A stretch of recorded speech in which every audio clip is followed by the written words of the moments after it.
Alors bien le bonjour, il me fait plaisir de vous faire une petite démonstration concernant le patron fleurs et coccinelle. Alors je vous ai fait un petit croquis sur une toile plus petite juste pour vous montrer là, la façon de travailler les pétales.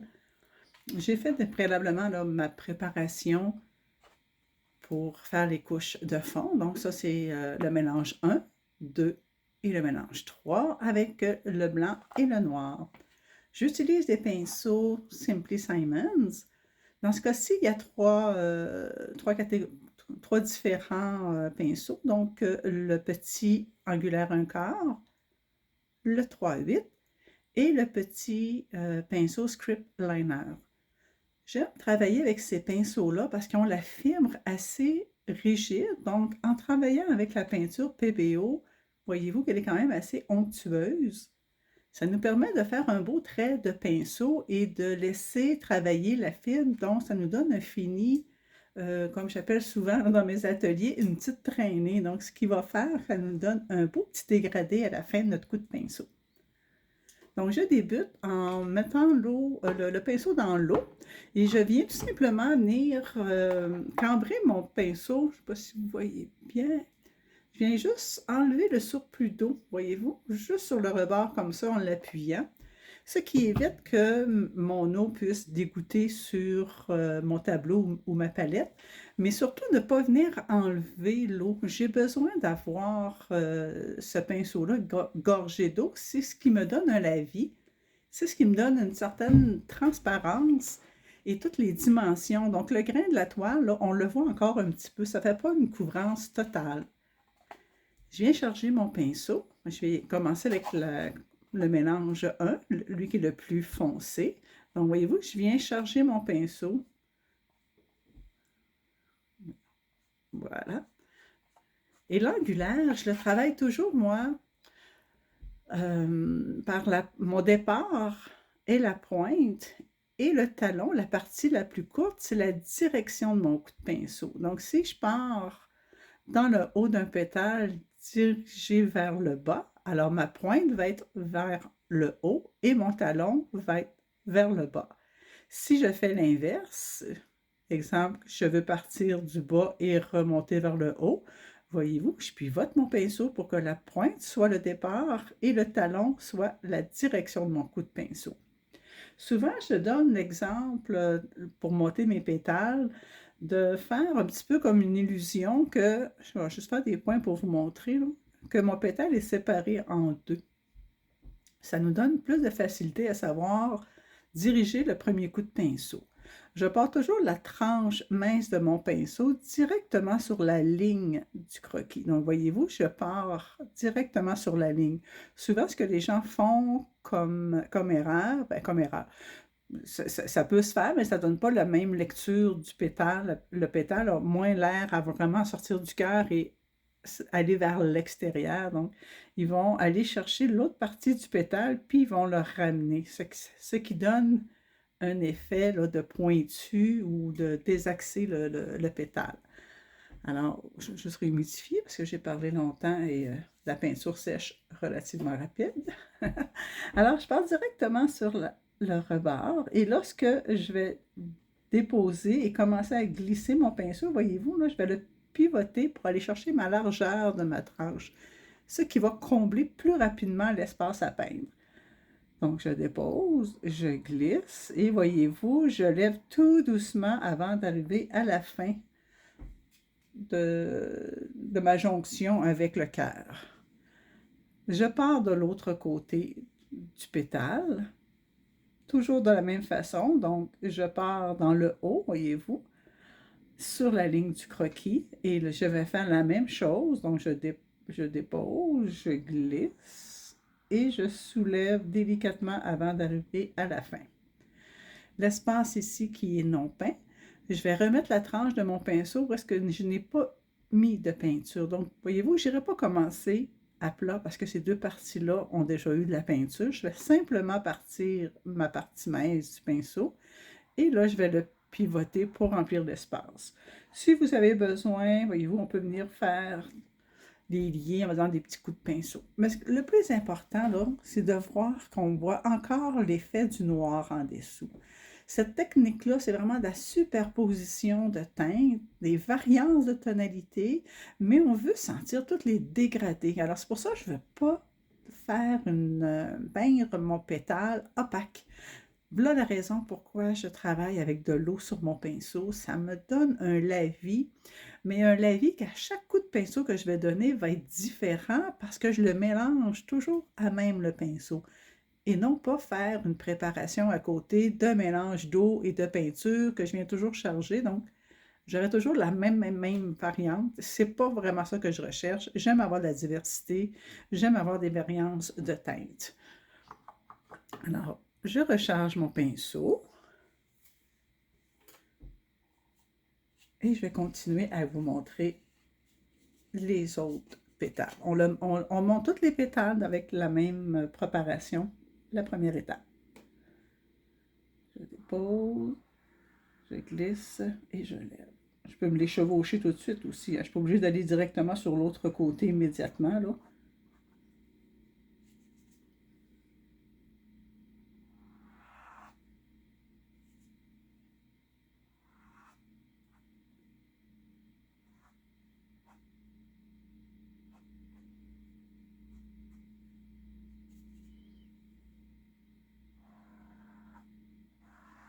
Voyez-vous que j'ai pas fait le contour du pétale, hein? Je pars toujours droit et mon coup de pinceau doit être droit.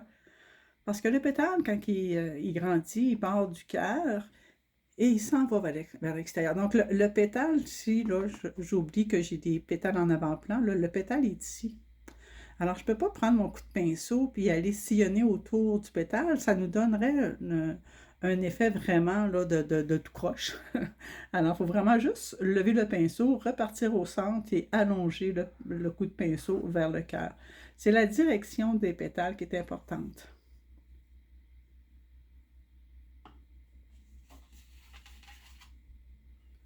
Donc, je dépose, je glisse et je lève avant d'arriver à ma jolie petite coccinelle. Et si vous voyez là, les bouts, là, ce n'est pas la perfection. Moi, j'adore. Les fleurs, la nature, il n'y a vraiment jamais de perfection. Puis si votre coup de pinceau dépasse un petit peu la ligne du croquis ou elle rentre un petit peu à l'intérieur du croquis, laissez-la faire. Voyez-vous ici, je le vois là, je n'ai pas exactement été chercher ma ligne de croquis. Je trouve ça beau quand même. Les fleurs, les pétales qui sont un petit peu plus grosses, un petit peu plus petites, ça donne juste du caractère, ça fait une diversité et c'est joli. Si vous voyez la ligne du croquis, soit vous l'effacez. Si le croquis, votre poudre est trop tenace, repassez un petit peu de noir tout simplement pour venir enlever cette petite ligne-là. Même chose ici.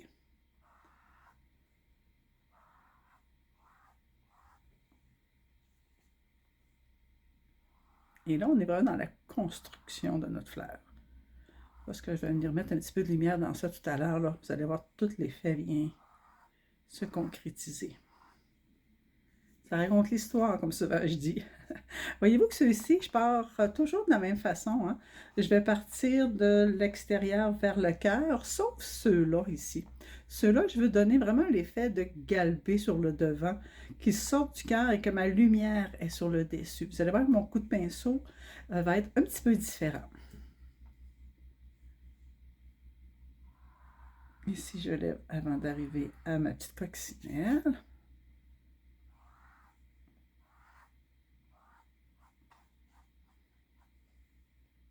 Je remets à l'occasion un petit peu d'eau sur le bout de mon pinceau pour toujours garder cet effet de transparence.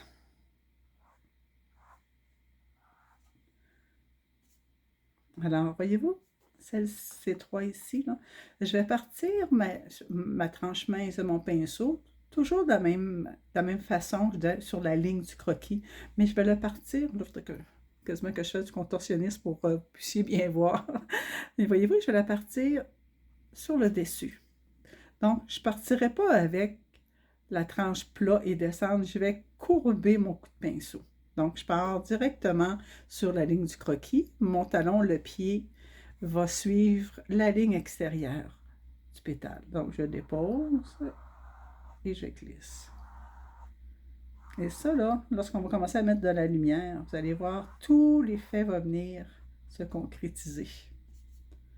Même chose, je pars sur la ligne du croquis, mon talon va suivre la ligne extérieure. Puis voyez-vous, là, je viens ramener, puis je laisse un petit peu d'ombre. Voyez-vous, je n'ai pas été rejoindre mon coup de pinceau jusqu'à la jonction des deux. Ici aussi. Ici, je fais juste des petits effets pour donner l'illusion qu'il y a un petit pétale. Lui, je peux même le grossir un petit peu, voyez-vous. Alors voilà la première étape. On sent encore la texture en dessous de notre toile, on sent le grain.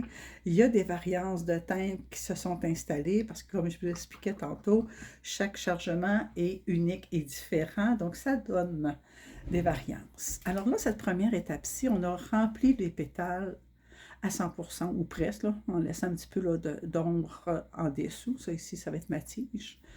La deuxième étape, avec ma couleur qui est un peu plus lumineuse, je vais rapetisser mon coup de pinceau. Donc, au lieu de me rendre tout le long, je vais peut-être y aller, je vous dirais, aux trois quarts environ. Je veux créer l'effet de proportion de teinte et de dimension et d'ombrage. Alors, c'est important de ne pas tout recouvrir parce que sinon, on va raconter la même histoire. Souvent, je parle de déposer, glisser et lever doucement le coup de pinceau. En atelier, je fais bien rire, je dis souvent, décoller comme un avion. Alors, si on décolle comme un avion, je vais déposer, si je me penche comme ça, vous pouvez mieux voir, oui. Si je dépose mon pinceau, je le glisse et je lève en douceur. Ayant des poils très rigides, ce que ça va donner, c'est que ça va faire une traînée. Alors, ça ne me donnera pas un arrêt brut. C'est ce qui va tout donner l'effet de dégradé à la fin et de raffinement aussi. Donc, je mets aussi un peu d'eau sur mon pinceau en prenant soin de venir enlever le surplus sur le rebord. Je charge mon pinceau de la même façon. Donc, je viens monter la peinture sur mon fibre. Je ne sais pas si vous avez remarqué aussi, hein, moi je travaille toujours le pinceau là, à plat, à plat, à plat. Je n'irai pas travailler le pinceau cambré, sinon je viens chercher mon réservoir que j'appelle. Parce que moi, des films sur un pinceau, dans mon univers à moi, c'est un réservoir. Alors, je travaille vraiment le pinceau à plat et la loi de la gravité fait son travail. La peinture descend aussi sur le pinceau. Alors, je répète la même façon de peindre que ma couche de base. Voyez-vous, ça commence à sécher un petit peu plus, hein? On voit plus les variantes de teinte des coups de pinceau. J'adore cette technique-là. Alors, je repars de la même façon. Je mets mon pinceau sur le rebord, je dépose, je glisse et je vais lever un peu avant d'arriver à ma fin de pinceau. Là, je suis peut-être pas très confortable pour peindre, je vais être honnête avec vous, parce que j'ai la caméra qui devrait être où est ma tête. Alors, je suis un petit peu à bout de bras pour peindre, mais c'est pas grave, je pense que vous comprenez bien le principe, c'est ça mon objectif. Mais il faudrait peut-être que j'aurais dû lever un peu plus tôt. Alors, je dépose sur la tranche, je pivote mon pinceau et je lève avant d'atteindre ma jonction. Je dépose, je glisse et je lève.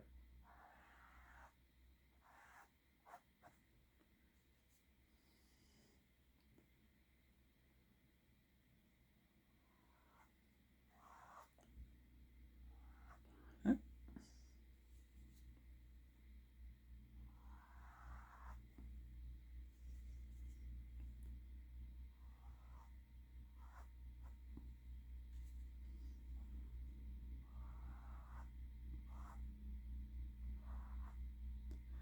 Des petites imperfections comme ça, on y retouche tout simplement pour venir l'enlever.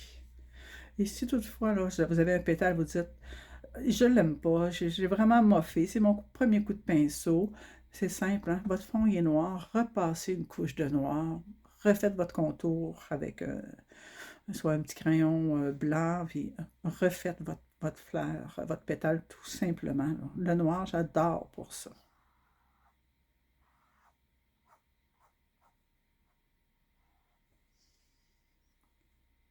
Un petit peu d'eau sur mon pinceau, je remets de la peinture. Alors, je suis toujours avec mon pinceau le plus gros, là, je suis avec le 3-8 encore.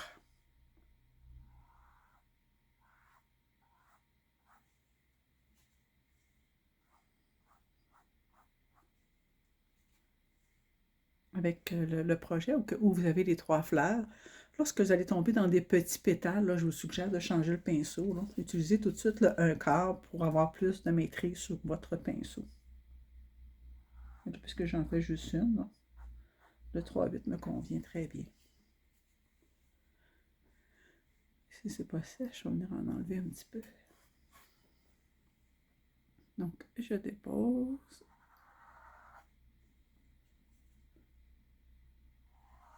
Et voyez-vous, ici, je repars toujours à le même endroit. Voyez-vous, je pars toujours sur le dessus. On sent déjà la rondeur hein, qui commence à s'installer. Là. On sent qu'elle vient se bomber sur le dessus. Voyez-vous, je repars à la même place. Je n'irai pas à côté parce que je veux laisser mes ombres dans le creux ici. Je vais juste venir. Voilà.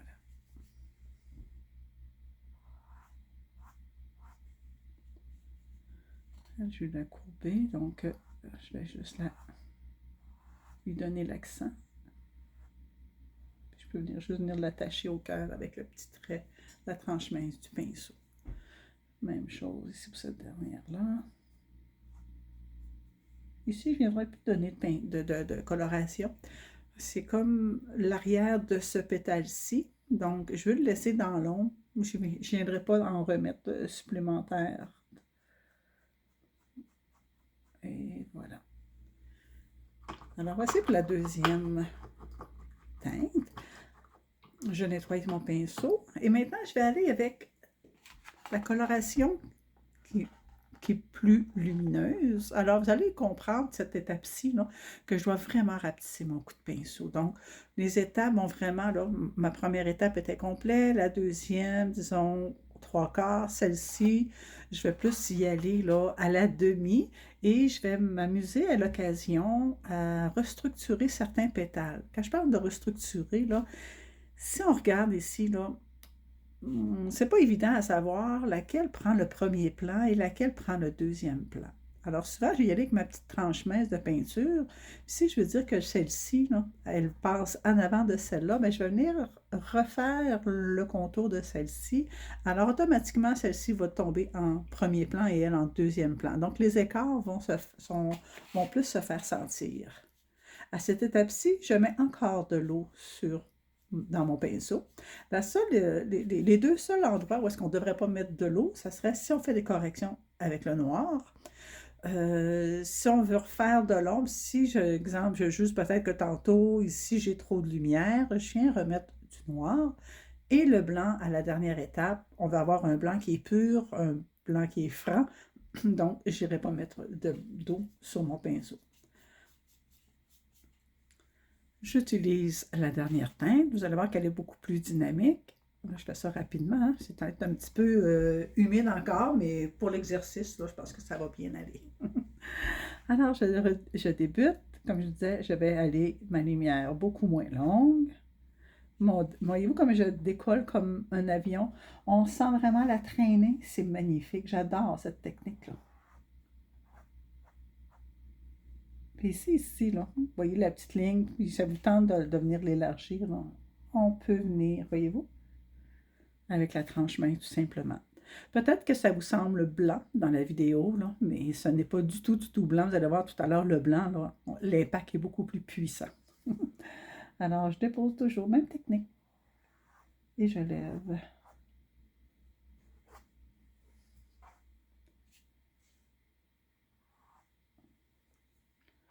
Je l'aime, cette petite correction-là à faire. Voyez-vous, j'ai débordé. Je la laisse sécher. Je prends un autre petit pinceau. C'est un bel exemple à vous montrer. Je viens simplement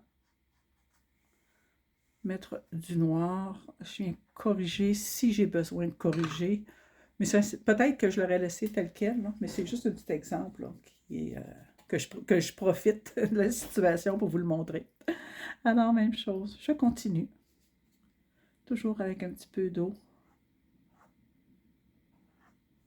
Puis à l'occasion, je vais vous parler de faire du balancier. Voyez comment que la vie commence à prendre. Je trouve ça tellement le fun, cette technique-là.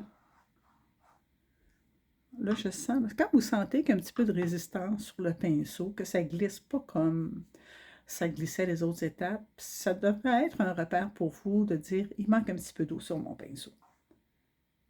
À force de travailler cette technique-là, vous allez finir par repérer plus facilement. Puis en séchant, les couleurs s'adoucissent. Hein. Quand on voit le coup de pinceau, là, il est très dynamique. Mais quand il va sécher, l'eau va se dissoudre, le noir va venir reprendre sa position, fait que ça va être moins dynamique. Mais on va en avoir besoin tantôt d'un peu plus de coups de lumière.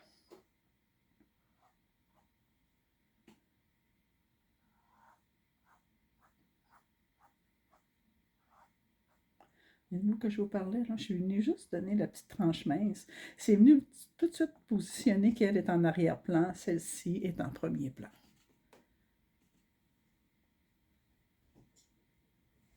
Je pars sur le dessus.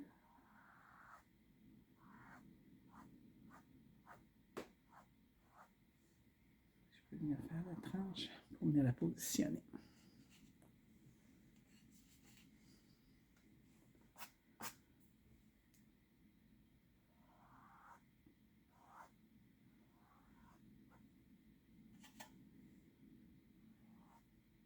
Et où que je couvre pas tout mon pétale, hein, je laisse la partie d'ombre en dessous de ceux-là. C'est ce qui donne l'effet vraiment de galbé, de rondeur.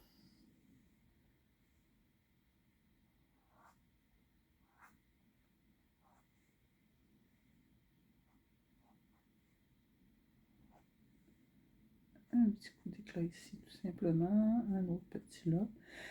Et ici, là, j'irais peut-être y faire un petit balancier. Balancier, ça le dit, hein? Je dois balancer mon pinceau avant d'atteindre ma surface.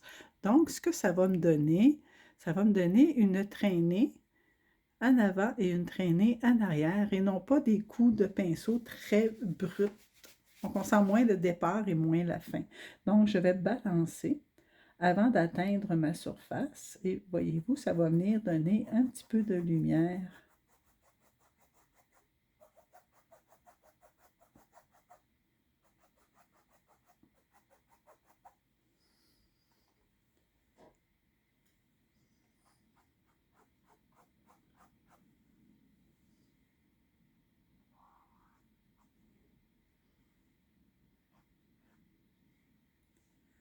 Je vous dis, alors ici, on vient donner des accents avec cette préparation-là pour venir délimiter un petit peu plus nos pétales.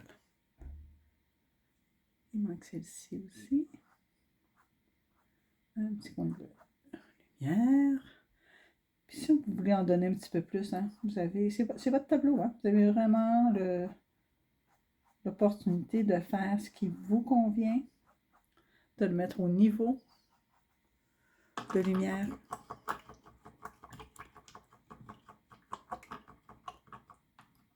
Donc, on sent vraiment la fluidité, comme je vous parlais tantôt, là. Notre accent de lumière est ici, mais voyez-vous, ça ne fait pas un arrêt très brut, parce qu'on a vraiment allongé en délicatesse pour venir, puis on voit très bien le grain, hein. Voyez-vous comme on voit tout le grain de toile. Moi, j'adore ça. Alors, je vais avec le blanc. Le blanc, comme je vous disais tout à l'heure, il est pur. Il n'y a aucune eau dessus.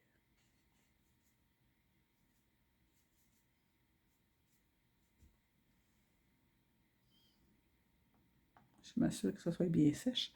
Alors, je vais commencer avec les pétales du devant. Là, vous allez voir tout de suite l'effet très dynamique.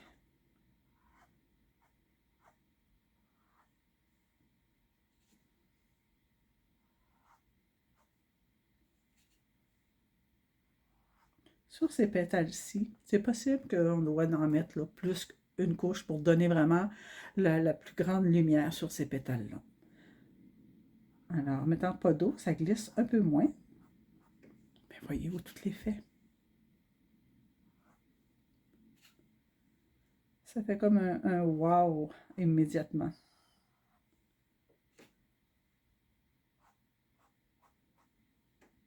Et ça n'a pas besoin d'être égal. Voyez-vous, là, j'ai une petite trace ici. Là. Moi, je trouve ça magnifique. Je ne retoucherais même pas. J'aurais voulu le faire, je n'aurais peut-être pas réussi. Puis là, je trouve ça magnifique. Ici aussi, hein, on réduit considérablement notre coup de pinceau, mais je viens juste faire la petite ligne qui vient la lier au cœur.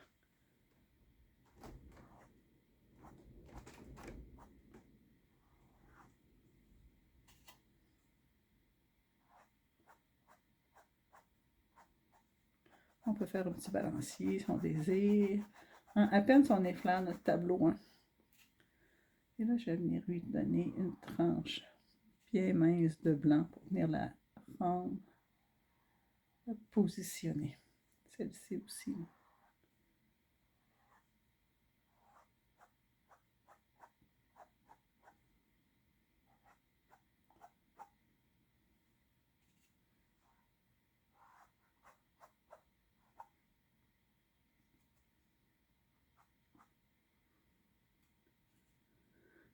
Comme je disais tout à l'heure, ces trois-là ont besoin d'un petit surplus de lumière. Je peux peut-être venir même arrondir le pétale.